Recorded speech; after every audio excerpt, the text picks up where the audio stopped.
guys, Jimbo Slice here in another episode of the Jimbo and Kickston show. I'm with my boy Kickston.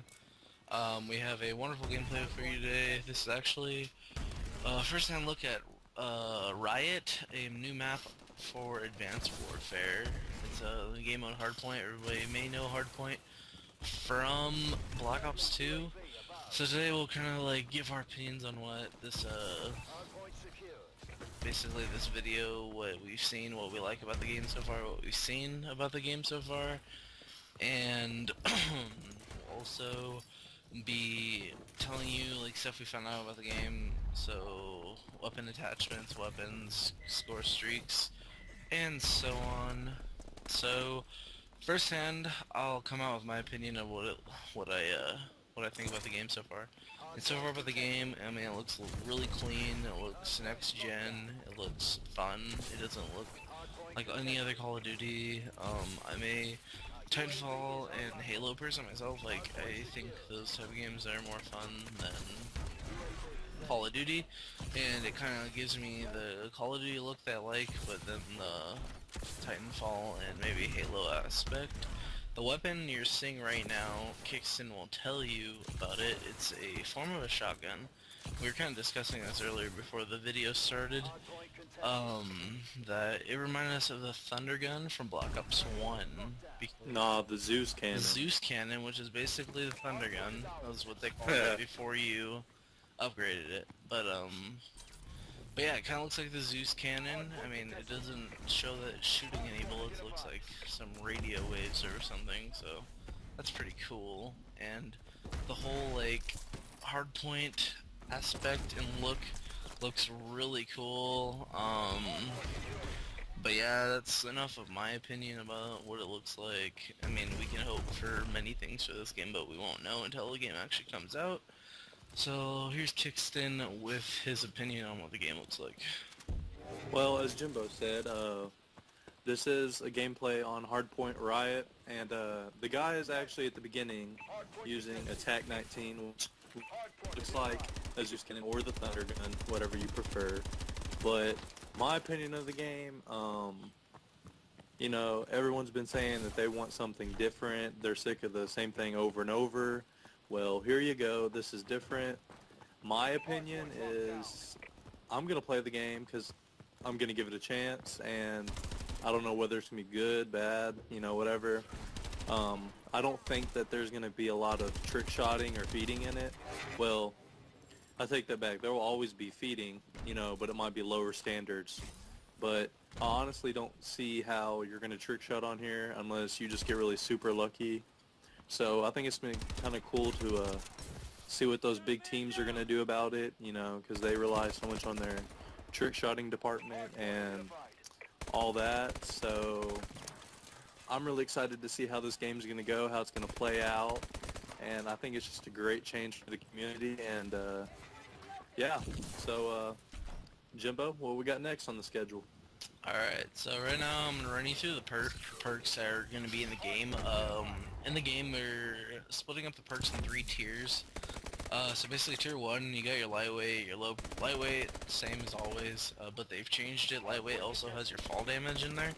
So for you trick shotters out there who are going to try to trick shot, you're going to need to have lightweight equipped if you're going to be doing some crazy shots. Also, next you got like low profile. That's basically your assassin from like MW3. It's invisible to UAVs and tracking rounds. Danger close, you know, it's the same as always. Increased explosive and score streak damage. I think that's a new one, I'm not sure. It's not really a perk that I really use on favor. Overcharge, this one's pretty cool. It extends your exosuit ability, battery life. And Kickston will explain the battery life aspect when he explains the exosuit. Also, there's it shocks enemies on impact of like a boost slam, and Kickston will explain the boost. You have flak jacket, which you know, it's same as every flak jacket that any game has had flak jacket in.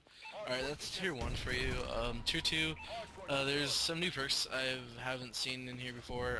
Peripherals increases minimap coverage, takes out enemies without displaying death icons, Maybe it's like kind of like a different perk from Ghost or something. I think I remember there was a perk like that in Ghosts, but just different name.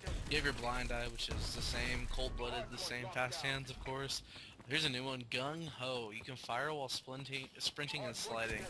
Fast Hands also changed a little bit. You can reload while sprinting. You can swap weapons while sprinting and use your exo abilities, and you use your exo launchers faster while you're sprinting.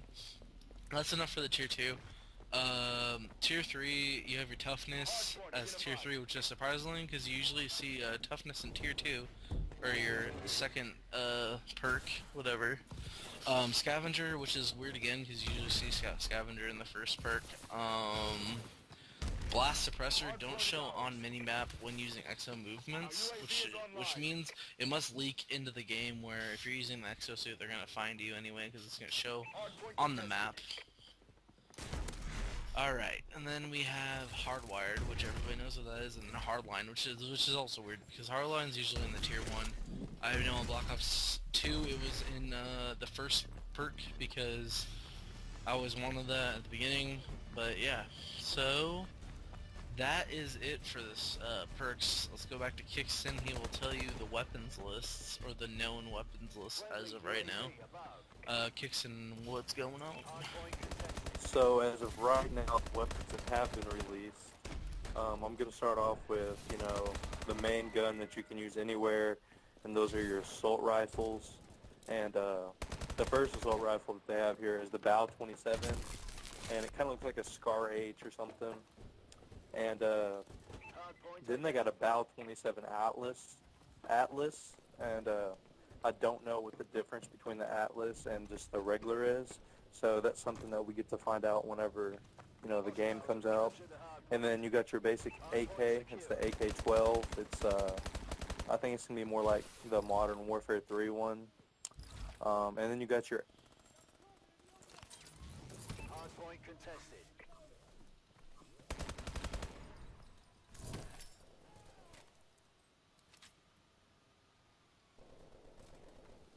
And then you have your IMR. And then we're going to go on to submachine guns. And you got the KF5, which resembles the MP5 from Black Ops 1 and Warfare 2. And you got your ASM1, which looks like a Thompson, a modern-day Thompson. And then you got a SN6, which almost looks like a grenade launcher. So that's going to be pretty interesting to watch and use. And then you got your MP11, which I'm pretty sure is going to be just like MP7. And then you got your BAC 3, and it doesn't have a picture for that one, so I have no idea what's coming there. And then on to everybody's favorites, the sniper rifles. We got an MORS, which is the Morse. It's an intervention looking sniper rifle. So I think they're bringing that back from Modern Warfare 2. And then they're going to bring the Linked back from Ghost. And there is rumors, but it hasn't been released yet, that they might be bringing the MSR back from MW3, which I really hope. Yeah, that was a good gun. Good gun. Yeah, it was. And the Morse, it's a little bit different than the intervention. You shoot, and then you have to stick a new bullet in each time you shoot. So that's going to be something different. It's going to be interesting for them snipers out there. Yeah, it will. And then we have our heavy weapons, which is our light machine guns, and we have an EM1 and the XMG, which looks like the chainsaw from Ghost. So to me, it looks like they're bringing a lot of guns back from Ghost.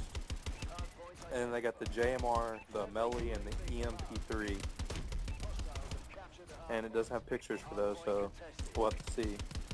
And then for your pistols, if you watch the trailer, the one that looked like it shot shotgun bullets, which I guess is kind of like the Executioner, but it's a one-shot. It's called the Atlas 45 and looks like a really cool gun. And then they have a pistol called the RW1, which looks like a stakeout from Black Ops 1, the shotgun. And they have an MP443, which they do not have a picture for that one either. And then you have your launcher, and they only released one launcher right now, and that's the Stinger M7. So I guess I'm sure that they're going to come out with more, but that's all that we have right now.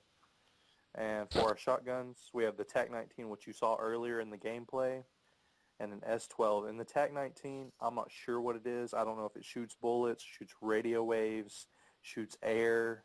I have no idea what it shoots, but it looks like a cool gun to use. It looks like it has some range on it. And it looks like it's a gun that you can use just like an assault rifle or a sub. So I'm looking forward to using this gun on Hardpoint or any other map. But that's all the weapons that have been released. So now we're going to let Jimbo tell you about some perk attachments or whatever next that he has to tell you. Actually, guys, we're going to have to wrap this video up because our time is up on the video. We will continue this for episode 3. We'll continue the rest of the information with another gameplay for you. I had just received a gameplay on Uplink for Advanced Warfare. We will be posting that on... Tomorrow is Sunday. We'll be posting that Monday on Memorial Day or Labor Day. I'm not sure what it is, but it's Labor Day, and we will be posting that video on Labor Day. Another gameplay on Advanced Warfare. More news for you. This has been Jimbo Slice. Good night. Have a good night. Have a good day. Let's wrap it up with Kickston. Also, Memorial Day, we're going to try to get a stream going. Probably starting Sunday night at like 12. Our via Twitch is the Jimbo and Kickston show. So be sure to check that out. We'll leave it in the description. And until next time, it's your boy Kickston. Hit him with the left, hit him with the right, knock him out, Jimbo Slice. Alright guys, have a wonderful day. Peace out. Thanks for tuning in. Later.